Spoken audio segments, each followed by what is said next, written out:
Assalamualaikum warahmatullahi wabarakatuh. Kami dari kelompok I. Sebelumnya perkenalkan, nama saya Farid Arfandi dengan NIM 01191007 dan juga rekan saya yang bernama Nur Tariza Lubis dengan NIM 01181021. Jadi kami di sini akan mempresentasikan hasil diskusi kami mengenai materi tentang qubit. Adapun outline yang akan kami bawakan nantinya, yang pertama quantum bit, yang kedua transisi kuantum, dan yang ketiga teknologi kuantum. Selanjutnya saya serahkan kepada rekan saya untuk menjelaskan. Baik, selanjutnya ada kuantum. Apa sih itu kuantum? Dalam fisika, kuantum adalah jumlah minimum dari setiap entitas atau sifat fisika yang terlibat dalam suatu interaksi. Di mana ini ada teori statistik, yang artinya dilakukan perulangan berkali-kali dan memiliki ketidakpastian. Selanjutnya ada bukti dari kuantum. Bukti dari kuantum ini yang saya ambil ada 4. Yang pertama adalah transistor, yang kedua adalah dioda, yang ketiga adalah kamera digital, yang terakhir adalah laser.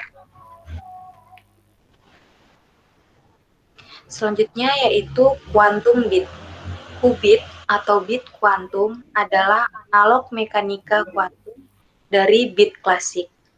Dalam komputasi klasik, informasi dikodekan dalam bit, yang dimana setiap bit memiliki nilai 0 atau 1. Sedangkan dalam komputasi kuantum, informasi dikodekan dalam qubit. Qubit sendiri pengertiannya yaitu merupakan sistem kuantum 2 tingkat di mana 2 keadaan qubit basis. Selanjutnya yaitu transisi kuantum ke klasik. Transisi dari kuantum ke klasik disebut dengan decoherence atau dekoherensi. Berikut adalah rumusnya. Yang pertama itu ada klasik dengan persamaan si kuadrat sama dengan si 1 kuadrat ditambah si 2 kuadrat. Dan untuk persamaan kuantum, si kuadrat sama dengan si 1 ditambah si 2 kuadrat sama dengan si 1 kuadrat ditambah si 2 kuadrat ditambah cos alfa 1 dikurang alfa 2. Selanjutnya, perbedaan klaksial bit dengan bit kuantum. Klaksial bit sendiri pada komputer dapat menyimpan nilai biner tunggal seperti 0 atau 1. Sedangkan pada quantum bit dapat menampung kedua nilai pada saat yang sama yang dikenal dengan nama superposisi. Sehingga komputer kuantum jauh lebih cepat dan hemat energi daripada komputer klasik. Selanjutnya akan dilanjutkan oleh rekan saya. Ya, representasi standar. Dalam mekanika kuantum, keadaan kuantum dari sebuah qubit dapat diwakili oleh superposisi linear. Keduanya dari basis vektor. Nah, vektor ini biasanya dilambangkan sebagai 0 sama dengan matriks 1,0 dan 1 sama dengan matriks 0,1. Kedua status ortonormal ini, baik 0 dan 1, biasanya disebut dengan basis komputasi.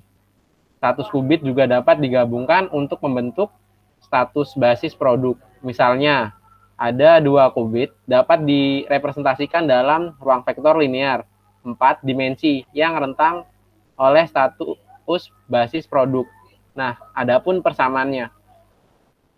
Untuk 00 sama dengan matriksnya 1, 0, 0, 0. Untuk 01 sama dengan matriksnya 01, 00, 10 sama dengan matriks 0010 dan 11 sama dengan matriks 0001.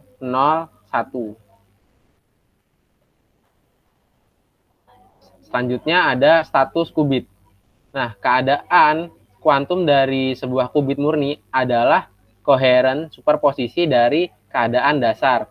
Ini berarti bahwa satu qubit dapat dijelaskan dengan sebuah kombinasi linear dari angka 0 dan 1 dan memiliki persamaan psi sama dengan alfa 0 ditambah beta 1, di mana alfa dan beta ini merupakan amplitudo probabilitas dan secara umum biasanya keduanya ini merupakan bilangan kompleks.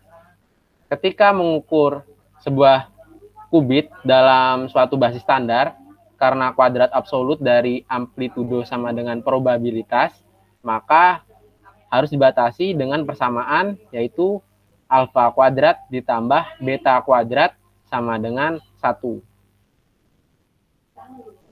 Selanjutnya ada operasi status qubit. Nah, di sini ada 3 contoh.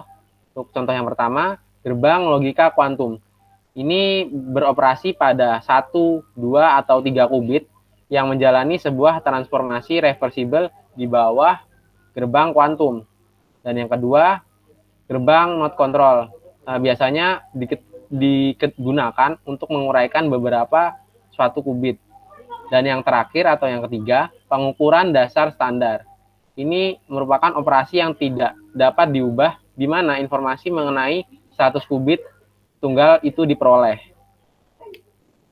Selanjutnya ada mengenai teknologi kuantum. Beberapa implementasi fisik qubit yang berbeda dimungkinkan.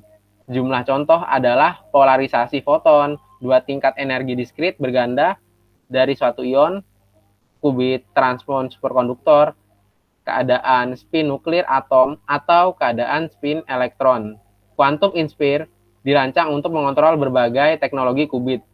Desain modularnya memungkinkannya untuk menggunakan kembali komponen yang tidak bergantung pada teknologi sambil mengganti komponen yang berupa ada perangkat lunak dan juga perangkat keras yang sangat bergantung pada teknologi tersebut. Ya, baik. Mungkin itu aja presentasi dan yang bisa kami sampaikan. Akhir kata, sekian. Terima kasih. Wassalamualaikum warahmatullahi wabarakatuh.